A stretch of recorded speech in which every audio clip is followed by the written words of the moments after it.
Assalamualaikum warahmatullahi wabarakatuh.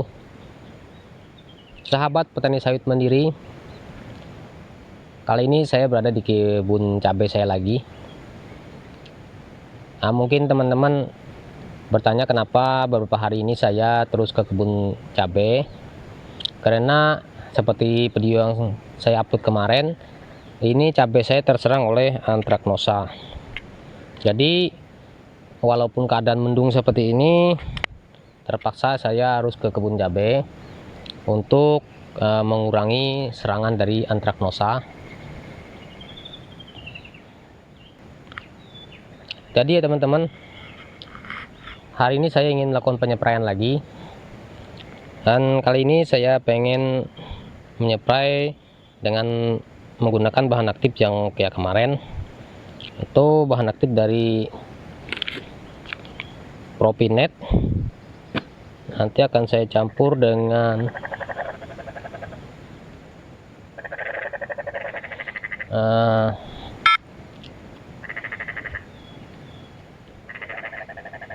bahan aktif tembaga oksisulfat ini,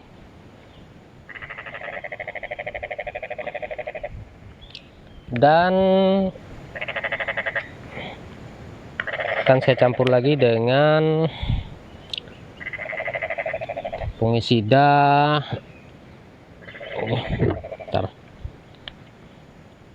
yang saya racik sendiri. Ini berbahan aktif ini bahannya dari sulfur, juga ada jahe, bawang putih, lengkuas, dan untuk mengatasi biasanya sebelum terkena antraknosa saya hanya menggunakan ini juga efektif. Jadi ini nanti akan saya campur, dan untuk perekatnya ini saya bikin sendiri perekatnya, dan semoga aja nih cabai ini masih bisa menghasilkan. Saya berharap begitu, karena musim hujan seperti ini, hujan panas seperti ini itu sangat rentan sekali dengan serangan antraknosa dan layu fusarium. Tapi untuk layu fusarium alhamdulillah ini sangat sedikit sekali, terhitung paling nggak sampai 1%. Alhamdulillah. Yang parah ini saat ini serangan antraknosa. Yang ini buahnya masih mentah, dan itu serangan antraknosanya juga lumayan. Buat teman-teman lihat. Nah, untuk yang baru berbuah di sebelah sana itu kelihatannya masih aman, belum terserang. Di sebelah sana ada satu pohon yang terserang, cuman sedikit. Jadi langkah awal untuk penyepraian supaya kurangnya penyebaran dari antraknosa ini, saya akan menyeprai yang baru berbuah itu. Baru nanti setelah selesai saya akan menyeprai yang sudah berbuah, yang sudah terkena ini, agar virus yang dari sini tidak lari ke sana, setidaknya mengurangi lah.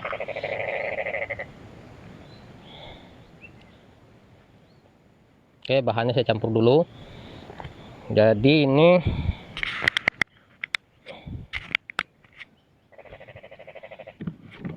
saya masukkan dulu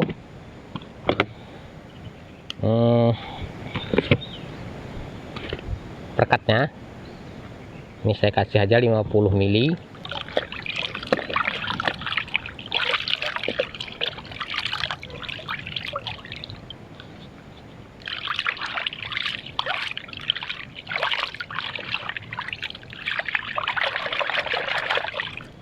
Setelah perekatnya tercampur, saya campur dengan bahan aktif tembaga. Karena ini sudah terserang, saya kasih aja 50 ml. Ini pakai tangan aja teman-teman, nggak apa-apa lah, nanti tangan kita cuci bersih.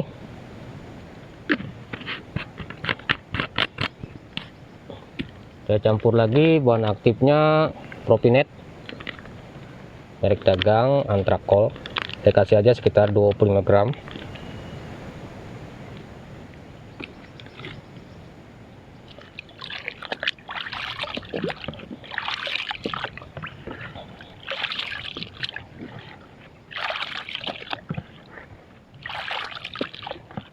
Nah,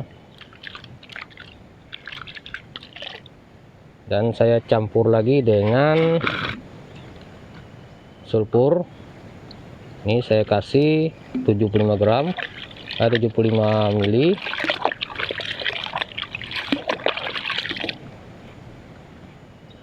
Jadi warnanya kekuning-kuningan dan kehijau-hijauan.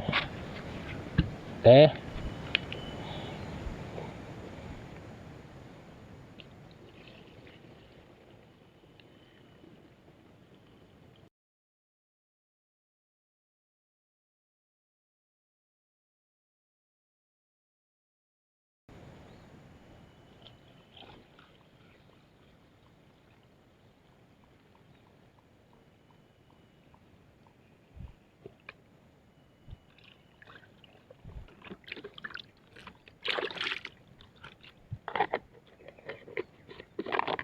Jadi antraknosa itu teman-teman, penyebarannya itu sangat cepat sekali.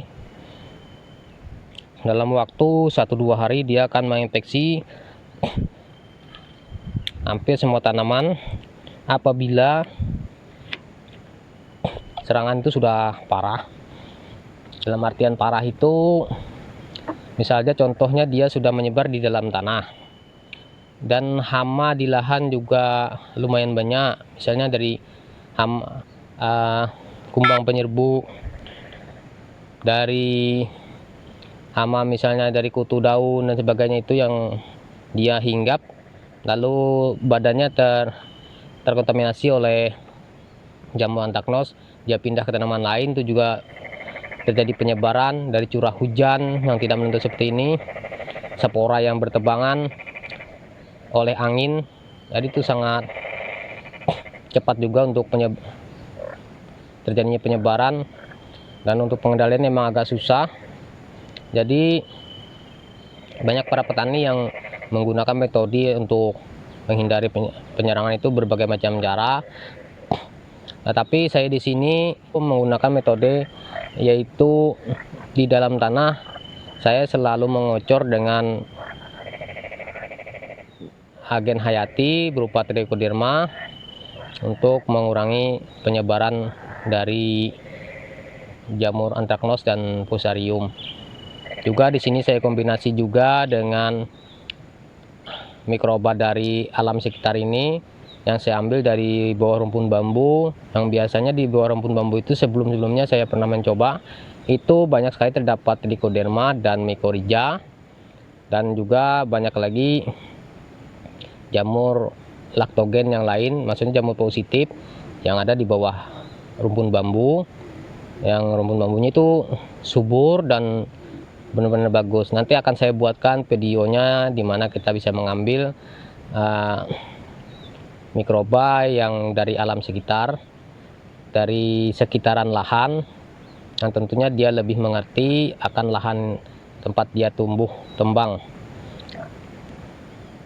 Juga tidak saya pungkiri, saya juga membeli beberapa mikroba, yaitu jenis trichoderma, mycorrhiza, metaragium, dan juga mikroba pengurai fosfat, pengurai kalium, pengurai saya banyak lupa sekarang teman-teman, karena sudah lama tidak baca referensi, jadinya sulit untuk saya terangkan. Dan itu kalau kita benar-benar pengaplikasiannya dan rutin dalam pengaplikasian saat pengolahan lahan sampai dengan perawatan, itu biasanya alhamdulillah daunnya tidak mudah terserang oleh berbagai macam jamur. Sedikit sibuk dalam pengurusan lahan, akhirnya terbengkalai, dan itu yang membuat beberapa kesalahan-kesalahan yang terjadi. Untuk tanaman cabai yang sudah terkena antraknos, diupayakan kita melakukan penyepraan itu rutin 2 hari 3 hari dengan dosis yang dilipat gandakan, dan dengan bahan aktif yang di rolling, diganti fungisidanya.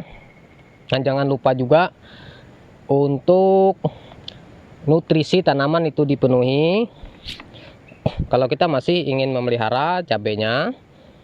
Dan kalau yang terserang parah itu dibayangkan dicabut saja, diganti. Nantinya dicabut aja, maksudnya jangan diganti sebelum lahan itu steril. Karena yang jadi permasalahan di dalam perawatan tanaman yang sudah terkena serang penyakit itu bukan ketidakmampuan kita untuk merawat, tetapi saya garis besar di sini, apabila tanaman sudah terserang oleh antraknos dan misalnya jamur fusarium, jamur-jamur yang membahayakan tanaman cabai yang biasanya itu sangat sulit sekali untuk ditanggulangi, itu kita akan mengeluarkan banyak sekali kos kita untuk penyepraian, untuk melakukan penanggulangan penyakit itu. Apakah bisa dibayar atau tidaknya di saat cabai itu sudah mulai sembuh, atau kita anggap aja 50% dari yang rusak bisa kita ambil, apakah itu bisa mengembalikan biaya yang kita keluarkan untuk biaya fungisida dan lain-lain. Jadi menurut saya kalau penyerangan itu sudah banyak sekali, sebaiknya itu lahannya dikosongkan saja dulu. Kalau bisa cabenya ini dipanen aja, panen mentah. Jadi dijual dalam keadaan seperti itu aja, selagi ada tengkolak yang mau menerimanya. Itu saran saya teman-teman. Dan karena ini saya anggap masih kurang parah penyerangannya, ini masih saya rawat lagi.